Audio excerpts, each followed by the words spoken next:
एक 31 वर्षीय महिला डॉक्टर आरजीकर मेडिकल कॉलेज और हॉस्पिटल के चेस्ट मेडिसिन डिपार्टमेंट में पीजी के दूसरे वर्ष की पढ़ाई कर रही थी। वह गुरुवार 8 अगस्त की रात को हॉस्पिटल के इमरजेंसी वार्ड में नाइट शिफ्ट कर रही थी। रात के 2 बजे उसने कुछ जूनियर डॉक्टरों के साथ खाना खाया और थोड़ी देर आराम करने के लिए वह चेस्ट मेडिसिन बिल्डिंग की तीसरी मंजिल पर स्थित सेमिनार हॉल में चली गई। लेकिन 9 अगस्त की सुबह वह सेमिनार हॉल में एक विचित्र स्थिति में पाई गई। उसके शरीर पर कपड़े नहीं थे और जगह जगह पर लगी चोटों से खून बह रहा था। उस पर तुरंत उपचार किया गया, लेकिन इसके बावजूद उसकी मृत्यु हो गई। पुलिस ने उसके शव को पोस्टमार्टम के लिए भेजा, जिसके बाद यह सामने आया कि रात 3 बजे से 6 बजे के बीच उसके साथ अत्याचार करके उसकी हत्या की गई थी। हम इस कहानी में उस सच्ची घटना को देखने जा रहे हैं कि वह डॉक्टर कौन थी और उनके साथ क्या अत्याचार हुआ था। कोलकाता शहर में मयूरी डॉक्टर की पढ़ाई कर रही थी।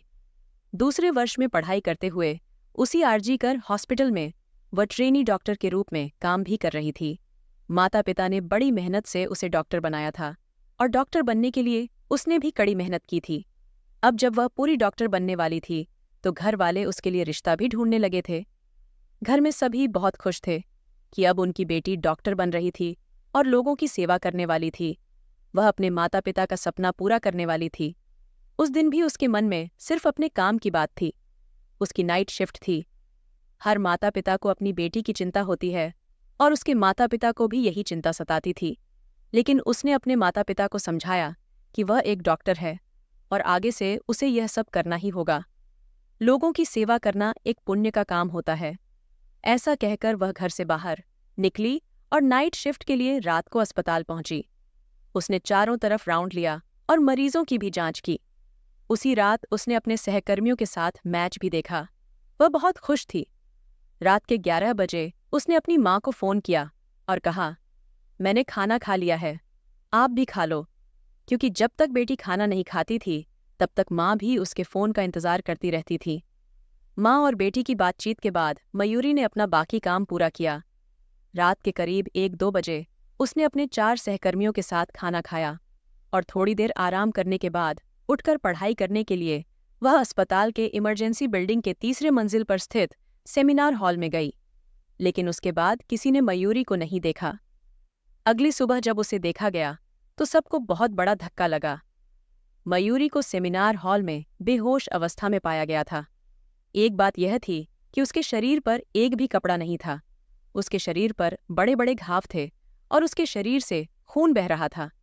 उसका चश्मा टूटा हुआ था, जिसकी कांच उसकी आंखों में चली गई थी, इसलिए आंखों से भी खून निकल रहा था। उसे इस हालत में देखकर वहां काम करने वाले हर कर्मचारी को धक्का लगा। तुरंत उसके इलाज की शुरुआत की गई, लेकिन वह जिंदा है या मर गई यह भी पता नहीं था। दुर्भाग्य से उस डॉक्टर मयूरी की मौत हो चुकी थी। डॉक्टर मयूरी की हत्या हो चुकी थी और उसके साथ बलात्कार भी किया गया था। पहले बलात्कार, फिर हत्या।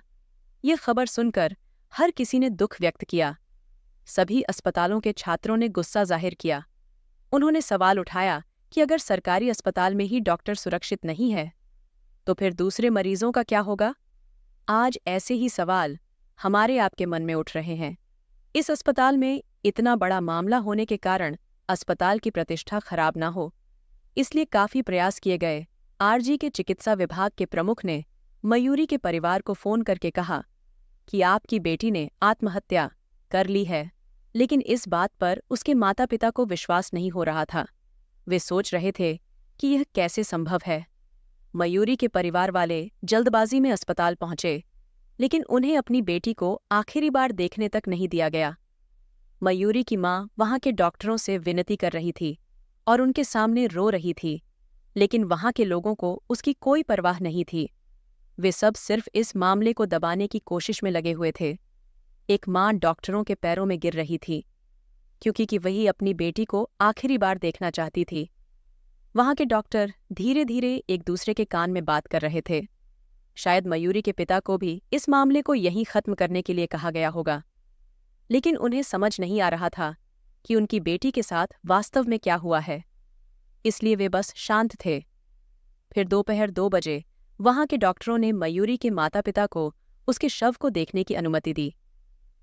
शव की जो हालत थी, उसे देखकर उन माता पिता का जीवित रहना मुश्किल हो गया। यह क्षण किसी भी माता पिता के भाग्य में न आए।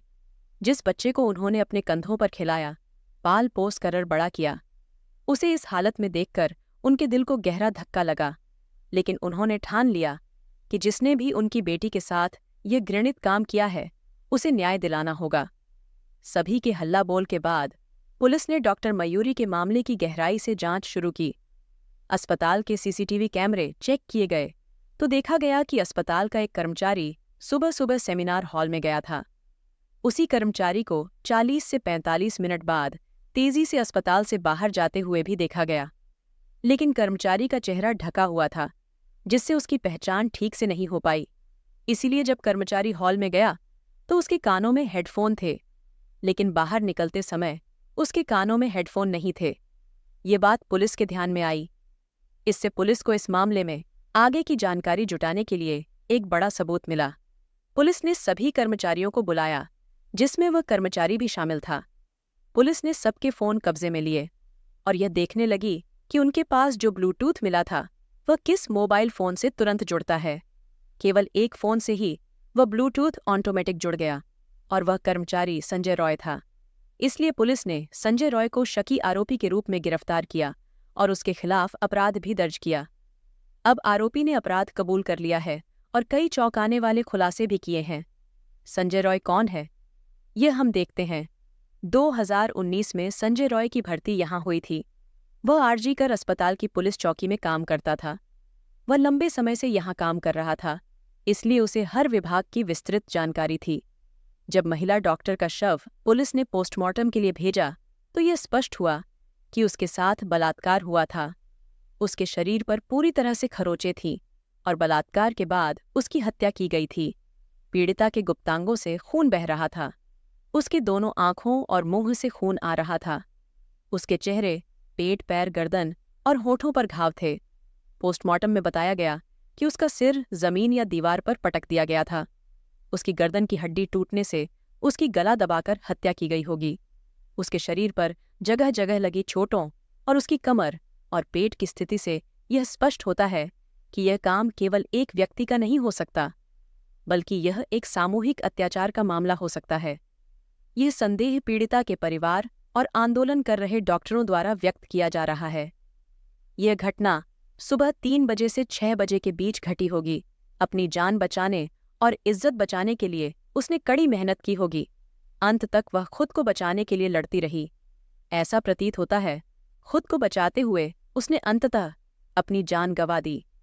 मरने के बाद भी आरोपी उसके साथ अत्याचार कर रहा था। वह एक मृत शरीर के साथ खेल रहा था और उसे इसका एहसास भी नहीं हुआ। शायद वहीं काम करने के कारण उसकी नज़र पहले से ही मयूरी पर रही थी और जिस दिन वह उसे उस सेमिनार हॉल में अकेली दिखाई दी, उसके भीतर का राक्षस जाग उठा। पहले से ही नशे में होने के कारण उसने उस पर हैवानियत से अत्याचार किया। आरोपी को अश्लील वीडियो देखने की आदत थी। उसके मोबाइल में कई अश्लील वीडियो पुलिस को मिले। उसके मोबाइल में मिला कंटेंट अत्यधिक क्रूर और हिंसक था। यह भी सामने आया है कि आरोपी रॉय ने 4 शादियां की थीं। उसकी उम्र 33 साल थी। 3 पत्नियां उसे छोड़कर पहले ही भाग चुकी थीं और चौथी पत्नी कैंसर के कारण मर गई थी। वह अपनी पत्नियों के साथ भी अत्याचार करता था। उसकी माँ अपनी छोटी बहन के साथ रहती है और उसने तो अपने बेटे को स्वीकार करने से भी इनकार कर दिया। उसकी 2 बहनें अच्छी पदों पर कार्यरत हैं। वे पुलिस इंस्पेक्टर हैं। फिर भी उनका भाई इतनी नीच हरकतें कर सकता है, इस पर यकीन नहीं होता। उसके साथ कोई भी अच्छे संबंध नहीं रखता। काम करने वाली महिलाओं के साथ छेड़छाड़ का आरोप भी संजय रॉय पर है। आरोपी संजय रॉय एक सामाजिक कार्यकर्ता के रूप में अस्पताल में अक्सर आया जाया करता था। उत्तर कोलकाता की एक महिला ने बताया कि 3 महीने पहले वह अपने बेटे के इलाज के लिए आर-जी-कर मेडिकल कॉलेज में गई थी। तब आरोपी संजय रॉय ने उससे खुद बात की थी। दवा खरीदने से पहले संजय ने उसका नंबर भी लिया। तब से वह इस महिला को फ़ोन करके परेशान करने लगा। उस महिला ने संजय रॉय पर यह आरोप लगाया है। आरोपी संजय रॉय इस तरह कई महिलाओं को फ़ोन करके मिलने के लिए दबाव डालता था और चैट वायरल करने की धमकी भी देता था। इसलिए वे महिलाएं कुछ नहीं कर पाती थीं। वह सहकर्मी महिलाओं को कई बार बहुत परेशान करता था। अगर इनमें से किसी भी महिला ने हिम्मत दिखाकर पहले ही उसकी शिकायत की होती तो शायद आज उस महिला डॉक्टर के साथ इतना भयानक कृत्य नहीं होता। शायद वह आज जिंदा होती। महिलाएं ऐसे अत्याचार क्यों सहन करती हैं और क्यों डरती हैं, यह समझ नहीं आता। उस महिला डॉक्टर को न्याय मिलना चाहिए। यही भगवान से प्रार्थना है। उस राक्षस को फांसी की सजा मिलनी ही चाहिए। आपको क्या लगता है? मुझे तो लगता है कि पुलिस के पास सभी सबूत होते हैं। फिर न्यायालय के किस बात की जांच कर रहा होता है? तुरंत फांसी की सजा देने में क्या दिक्कत है? आज सुनवाई, कल सुनवाई, छठे दिन बाद सुनवाई। अरे किस बात की सुनवाई कर रहे हैं? आपके पास सारे सबूत होने के बावजूद आरोपी अपना गुनाह कबूल कर चुका है। फिर भी न्यायालय उसे सख्त से सख्त सजा क्यों नहीं दे सकता? ऐसे आरोपी को पूरी दुनिया के सामने ऐसी सजा दी जानी चाहिए कि दोबारा ऐसी हरकत करने वाला व्यक्ति कांप उठे। उसके मन में ऐसा गंदा विचार आने से पहले ही उसके हाथ पैर काट दिए जाने चाहिए। तो दोस्तों, यह थी आज की कहानी। इस कहानी के बारे में आपकी क्या राय थी? ये कमेंट बॉक्स में ज़रूर बताइए। अगर आपको कहानी पसंद आई हो तो वीडियो को लाइक करें और चैनल को सब्सक्राइब करें और बेल आइकन पर क्लिक करके इसे ऑल पर सेट करें ताकि आपको नए वीडियो की सूचना तुरंत मिल जाएगी। धन्यवाद।